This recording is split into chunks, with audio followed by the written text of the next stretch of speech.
में कांग्रेस पार्टी की अशोक गहलोत की सरकार थी और उस सरकार के दौरान पिछले 5 वर्षों में कुर्सी को बचाने के लिए क्या क्या नहीं हुआ, नैतिकता की हदें लांघ दी गई, कानूनों का उल्लंघन सरेआम हुआ, बाड़े में सरकार रही और अपने ही लोगों की जासूसी और उसमें अपने ही पार्टी के अध्यक्ष और उप मुख्यमंत्री के खिलाफ राजद्रोह जैसे मुकदमे। केवल इतना ही नहीं, कुर्सी को बचाने के लिए जो संविधान की शपथ ली गई गोपनीयता की, उसको भंग किया गया और हिंदुस्तान में फोन टैपिंग को लेकर अशोक गहलोत सरकार जिस तरीके से कटघरे में थी और वो उजागर हुआ, उन्हीं के ओएसडी रहे लोकेश शर्मा ने जब पब्लिक डोमेन में उस चीज को सार्वजनिक रूप से जारी किया तो ये बात और ज्यादा पुख्ता हो गई। मुझे लगता है कि कुर्सी बचाने के लिए अशोक गहलोत जी ने जिस तरीके से कांग्रेस पार्टी ने संविधान की भावना का उल्लंघन किया, कांग्रेस उस पाप से बच नहीं सकती है। हाथी के दांत खाने के ओर हैं, दिखाने के ओर हैं। भले ही वो लोकतंत्र की, संविधान की कितनी बातें करें, लेकिन संविधान की वास्तविक हत्या पिछले 5 वर्षों में राजस्थान में हुई और उसमें फोन टैपिंग जैसा पाप कांग्रेस पार्टी ने किया है, वो प्रमाणित हुआ है।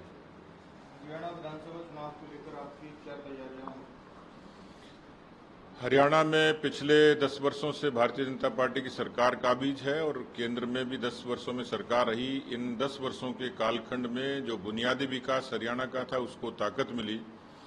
मैं तो अक्सर 152D से वास्ता रखता हूं। हरियाणा के लोग कहते हैं कि हमने जीवन में इस तरीके का बदलाव आएगा, ये कभी सोचा नहीं था। एक आम किसान को किसान सम्मान निधि मिलेगी और एक एक जिलों में 1-1 हजार करोड़ रुपए के बीमा के क्लेम मिलेंगे, ये कभी सोचा नहीं था। ऐसे बहुत सारी सहूलियतें हरियाणा की आवाम को मिली।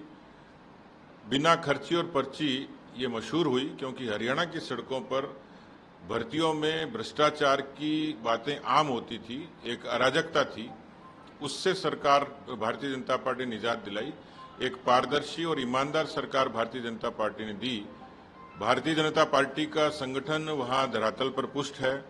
मुद्दों के आधार पर, विचारों के आधार पर दूसरे दलों से हम कहीं आगे हैं। लोकसभा में हालांकि 5 सीटें मिली, लेकिन कांग्रेस के दावे को विफल किया, उनके वेग को रोका और असेंबली के सेगमेंट का यदि एनालिसिस करें तो भारतीय जनता पार्टी कांग्रेस से आगे रही है। मुझे लगता है कि विधानसभा में भी अच्छे बहुमत से सरकार हम लोग बनाएंगे, कार्यकर्ताओं के परिश्रम से और हरियाणा का